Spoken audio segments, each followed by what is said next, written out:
Hello friends, chemistry class में आपका स्वागत है। तो हम पढ़ रहे हैं क्लास 11 का केमिस्ट्री चैप्टर 3, जिसका नाम है तत्वों का वर्गीकरण एवं उनके गुणधर्मों में आवर्तिता, classification of element and periodicity in properties. ये हमारा चैप्टर है जिसमें हम महत्वपूर्ण जो टॉपिक है वो पढ़ रहे हैं, जिसमें है जो है आवर्त सारणी एवं वर्गीकरण का विकास का इतिहास, जिसका ब्रीफ हिस्ट्री हम देख रहे हैं, जिसमें हमने लेवाइजर को पढ़ा और हमने डोबेराइनर रूल को पढ़ा और हमने क्या पढ़ा, पिछली वीडियो में हमने कवर किया था टेल्यूरिक स्क्रू मॉडल। ठीक है, तो टेल्यूरिक स्क्रू मॉडल के बाद आज हम पढ़ने जा रहे हैं न्यूलैंड का अष्टक नियम, न्यूलैंड्स लॉ ऑफ ऑक्टेव। ठीक है, ध्यान देने की बात यह है कि इस समय तक लगभग 62-63 तत्वों का ज्ञात था। उन्हीं के आधार पर हम ये सब रूल्स को पढ़ रहे हैं।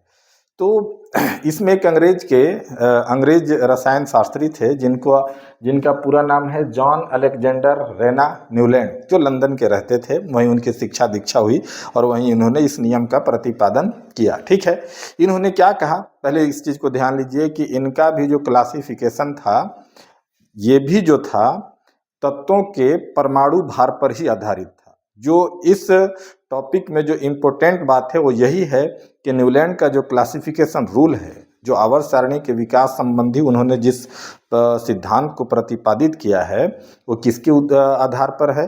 वो है तत्वों के परमाणु भार पर आधारित है, एटॉमिक मास पर। एलिमेंट के किस पर आधारित है? एटॉमिक मास पर। इसको याद रखेंगे। वो क्या कहते हैं कि अगर तत्वों के उनके बढ़ते हुए परमाणु भार के अनुसार व्यवस्थित किया जाए, ठीक है, तत्वों को उनके बढ़ते हुए परमाणु भार के अनुसार व्यवस्थित किया जाए तो 7 तत्वों के बाद 8वां तत्व का गुण ठीक पहले तत्व के समान उसी प्रकार होगा जैसे संगीत में 7 स्वरों के पश्चात 8वां स्वर जो है पहले स्वर के समान होता है। ठीक है, मतलब क्या है कि जो आपके न्यूलैंड थे, म्यूजिक के बड़े शौक थे, तो उन्होंने रसायन और म्यूजिक का क्या बना दिया? कॉम्बो बना दिया।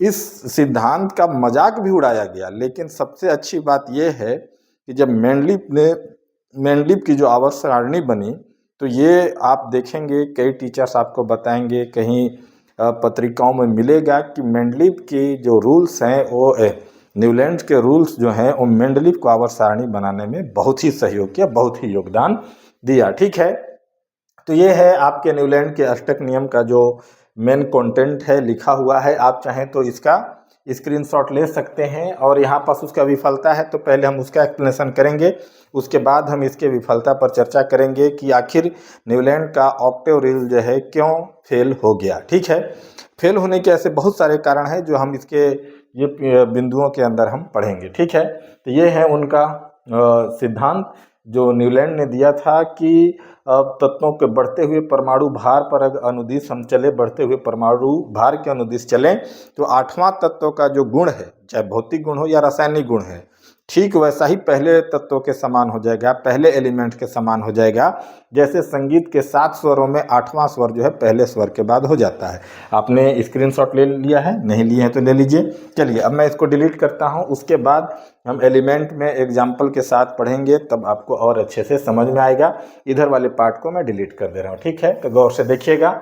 हमारा बार बार आपसे कहना यही है कि प्रैक्टिस कीजिए लगातार, पुस्तक पढ़ने को आदत डालिए, आपकी बहुत सारी समस्याएं अपने आप खत्म हो जाएंगी। ठीक है, तो देखिएगा, गौर से देखिएगा कि संगीत के 7 स्वर और न्यूलैंड के एलिमेंट अरेंजमेंट है ना, संगीत के 7 स्वर और न्यूलैंड के क्या एलिमेंट अरेंजमेंट को हम देखने जा रहे हैं।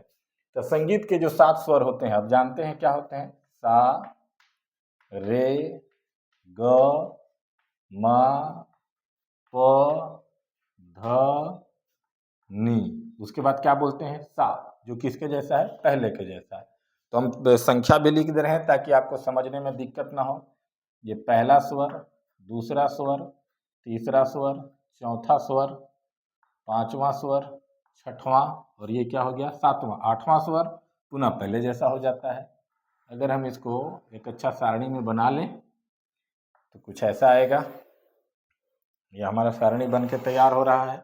गौर से देखिएगा, ये हमारा सारणी बन जा रहा है, बन जा रहा है, ठीक है, गौर से देखिएगा ताकि आपको यही याद हो जाए, ताकि एग्जाम में जाएं और बस लिख कर आप आ जाएं। ठीक है, यहाँ पास हम आगे थोड़ा सा और बढ़ जा रहे हैं और यहाँ हम लिख दे रहे हैं तत्व एवं उनके परमाणु भार। तत्व और उनके क्या हो जाएगा, परमाणु भार, है ना, एलिमेंट्स और उनके एटॉमिक मास। ठीक है, मैं समझ रहा हूँ कि आप सारी चीज़ों को समझ रहे हैं आसानी से। ठीक है, तो यहाँ भी वही कॉलम को भर देते हैं, तत्व और उनके क्या हो जाएंगे, परमाणु भार, एलिमेंट एंड एटॉमिक मास। ठीक है, वही होगा, तत्व और क्या हो जाएगा, परमाणु भार हो जाएगा। ठीक है बच्चों, चलिए देखते हैं। सारे गामा पधा निसा, 8वां स्वर पहले स्वर जैसा, यहाँ सा आएगा ना, सारे गामा पधा निसा पहले वाला, वैसा ही हम यहाँ देखते हैं। पहला हम तत्व के रूप में लेते हैं लिथियम, दूसरा हम लेते हैं बेरिलियम, फिर हम लेते हैं बोरान, फिर लेते हैं कार्बन, फिर हम लेते हैं नाइट्रोजन, फिर हम लेते हैं ऑक्सीजन, फिर हम लेते हैं फ्लोरीन।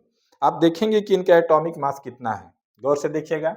लिथियम का एटॉमिक मास है 7, बेरिलियम का है 9, बोरान का है 11, कार्बन का है 12, नाइट्रोजन का है 14, ऑक्सीजन का है 16 और फ्लोरीन का क्या है 19। ठीक है, तो आप देख सकते हैं पहला तत्व क्या है, लिथियम, दूसरा तत्व क्या है, बेरिलियम, तीसरा तत्व क्या है, बोरान, चौथा तत्व क्या है, कार्बन, पांचवा तत्व क्या है, नाइट्रोजन, छठवां तत्व क्या है, ऑक्सीजन, सातवां तत्व क्या है, फ्लोरीन, आठवां तत्व होगा तो उसका प्रॉपर्टीज किसके जैसा हो जाएगा, पहले तत्व जैसा, अर्थात लिथियम के जैसा। तो आठवां तत्व आएगा तो यहाँ आ जाएगा आपका सोडियम। क्या आ जाएगा, सोडियम, जिसका प्रॉपर्टीज किसके जैसा है, लिथियम जैसा। जो अगला तत्व है, अगर यहां से मैं पहला मानूं तो पहला, दूसरा, तीसरा, चौथा, पांचवा, छठवां, सातवां, आठवां तत्व का गुण इसके जैसा हो जाएगा। तो आठवां तत्व क्या है यहाँ पास, मैग्नीशियम। अगर इसको मैं पहला मानूं तो पहला, दूसरा, तीसरा, चौथा, पांचवा, छठवां, सातवां, आठवां तत्व यहाँ रहा है, इसके समान इसका गुण हो जाएगा, तो हो जा रहा है एल्युमिनियम। अगर पहला इसको मानते हैं तो पहला, दूसरा, तीसरा, चौथा, पांचवा, छठवां, सातवां, आठवां, मतलब हर आठवां तत्व संगीत के आठवें स्वर जो पहला स्वर है उसी के समान है। तो यहाँ पास क्या हो जाएगा, सिलिकॉन। वैसा ही यहाँ आ जाएगा फास्फोरस, यहाँ पास आ जाएगा सल्फर, यहाँ पास आ जाएगा क्लोरीन। हम बढ़ते, न्यूलैंड के क्लासिफिकेशन का आधार क्या है, एटॉमिक मास। तो हम एटॉमिक मास के बढ़ते क्रम में चल रहे हैं, है ना। तो सोडियम का जो एटॉमिक मास है वो कितना है, सोडियम का एटॉमिक मास है आपका 23, मैग्नीशियम का क्या है 24, एल्युमिनियम का क्या है 27, सिलिकॉन का कितना है 28, फास्फोरस का कितना है 31, सल्फर का कितना है 32, क्लोरीन का कितना है 35.5। अगर यहाँ से हम मान लें कि पहला तत्व सोडियम है तो पहला, दूसरा, तीसरा, चौथा, पांचवा, छठवां, सातवां, आठवां तत्व का प्रॉपर्टी सोडियम जैसा हो जाएगा। तो आप देखते भी होंगे कि यहाँ पर जो तत्व आ रहा आता है वो आपका आता है पोटेशियम आता है। क्या आता है, पोटेशियम। और पोटेशियम का एटॉमिक नंबर कितना होता है 39 होता है, इस चीज को भी आप जानते हैं, है ना। यहाँ पास अब गौर से देखने वाली बात यह है कि ये तो अष्टक नियम को आप बड़े आसानी से समझ लिए। अब एक चीज हमने आपको बताया कि जो हमारे रसायन शास्त्री थे जॉन अलेक्जेंडर रेना न्यूलैंड, वो इंग्लैंड के थे, लंदन में ही वो जन्मे, वहीं उनकी शिक्षा दीक्षा हुई, वहीं उन्होंने सिद्धांत दिया। लेकिन उनका संबंध भारतीय संगीत से क्या है, तो संभव है कि उन्होंने ब्रिटिश जो म्यूजिक है उनके स्वरों को इस्तेमाल किया था, हमारे भारतीय लेखकों ने इस रूप में उसको लाके व्याख्या किया है। तो अंग्रेज जो ब्रिटिश जो संगीत स्वर है वो क्या है, देखिएगा यहाँ पास गौर से देखने वाली चीज है। पहले भी आप लोग जानते हैं, इसको बोलते हैं टो, रे, मी, और क्या बोलते हैं फा, सोल, ला, और क्या बोलते हैं टी, आई। उनके भी 7 स्वर हैं। तो आठवां जो है डो जैसा हो जाएगा, आठवां तत्व तो हो जाएगा डो हो जाएगा। तो यही पास हमारे संगीत के 7 स्वरों से ये मैच खाते हैं, इसी के आधार पर बनाया गया है। ठीक है, ये बनाया गया है ना। किसी विशेष किताब में तो हम देखे नहीं है इसको, डोरे मी से हम इसका तुलना नहीं देखे हैं, लेकिन अन्य स्रोतों से हमने इस जानकारी को इकट्ठा करने की कोशिश किया है ना, एआई से, अन्य यूट्यूब से, है ना, और जो सर्च इंजन है आपके सोशल मीडिया, मोबाइल हाथ में है तो बहुत सारे सोर्स हैं। ठीक है, तो ये चीज़ हो गया। अब चूंकि क्या है कि इतना अच्छा आप नियम देख रहे हैं कि ये तो पूरा पूरा एकदम सही मैच खा रहा है कि क्रमिक रूप से ये आगे बढ़ रहा है और उनके प्रॉपर्टीज पीरियोडिसिटी जो है वैसा ही है, ठीक है। लेकिन ये नियम क्या है, न्यूलैंड का अष्टक नियम जो है टोटली फेल हो गया। लेकिन फेल हुआ पर ऐसा नहीं कि कोई काम का नहीं रहा। इसको मेंडलीव ने आवर्त सारणी बनाने में इसका बहुत ही मतलब सहयोग लिया। मतलब मेंडलीव की आवर्त सारणी में न्यूलैंड का ये जो सारणी है बहुत ही योगदान उसमें रहा, ठीक है। तो हम जानते हैं कि कोई भी चीज हमको परिणाम के रूप में आता है तो उसके पीछे कई सालों कई लोगों का प्रयास रहता है। तो आवर्त सारणी के विकास में न्यूलैंड के प्रयास को इनकार नहीं किया जा सकता है, निरर्थक नहीं माना जा सकता है। भले वो फेल हो गया है ना, फेल ये हो गया कि टोटली एलिमेंट का व्याख्या वो नहीं कर पाया। तो नहीं कर पाने का कारण क्या है, पहला देखिए, पहला बोल रहा है कि सभी तत्वों का परमाणु भार ज्ञात ही नहीं थे, है ना। न्यूलैंड के समय 62 से 63 तत्व हमारे रसायन शास्त्रियों के ज्ञान में था, लेकिन सभी के परमाणु भार का ज्ञान उनको नहीं था। और दूसरा क्या बोल रहा है कि जिन तत्वों के परमाणु भार ज्ञान था उसमें कई ऐसे तत्व थे कि वो एग्जैक्ट उनका परमाणु भार नहीं था, एकदम सही सही नहीं था, गलत भी था, ठीक है। तो एक समस्या उनके पास और आया, और उनके देने के बाद जो आप आधुनिक आवर्त सारणी में 18वां समूह या शून्य समूह को देखते हैं उसका खोज हुआ तो बढ़ते हुए परमाणु द्रव्यमान के आधार पर वो यहाँ आकर सेट हो गया। देखिएगा गौर से, है ना, जो पूरे सिस्टम को ही हिला दिया। देखिएगा क्या हो गया, फ्लोरीन के बाद आ गया यहाँ पास नियान। क्या आ गया, नियान आ गया। इसका एटॉमिक नंबर कितना है, फ्लोरीन का एटॉमिक मास कितना है, 19 है, और नियान का कितना है, 20 है। तो ये यहाँ के जुड़ गया। अब क्लोरीन के बाद निष्क्रिय गैसों में जो आया शून्य समूह में वो आर्गन आ गया। कौन सा आ गया, आर्गन आ गया। और आर्गन का जो एटॉमिक मास है वो 39.9 है।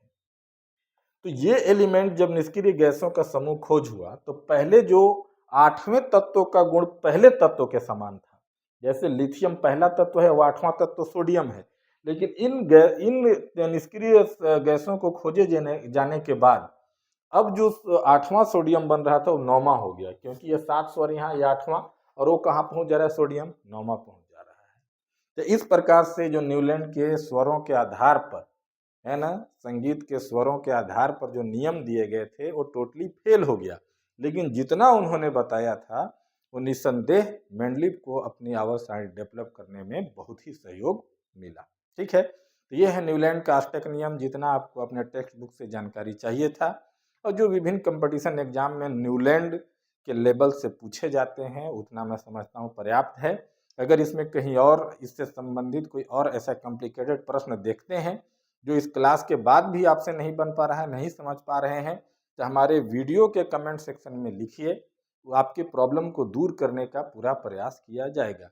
ये वीडियो निश्चित आपके लिए उपयोगी है, तो ज़रूर हमारे चैनल को अंसारी एजुकेशन को सब्सक्राइब कीजिए, लाइक कीजिए, कमेंट किया कीजिए। अगर कोई आपको उसमें करेक्शन चाहते हैं तो लिखिए कि सर आपने इस समय ये बोल दिया जो ऐसा नहीं है। आपकी हर बात का स्वागत है हमारे कमेंट सेक्शन में। तब तक के लिए थैंक यू वेरी मच।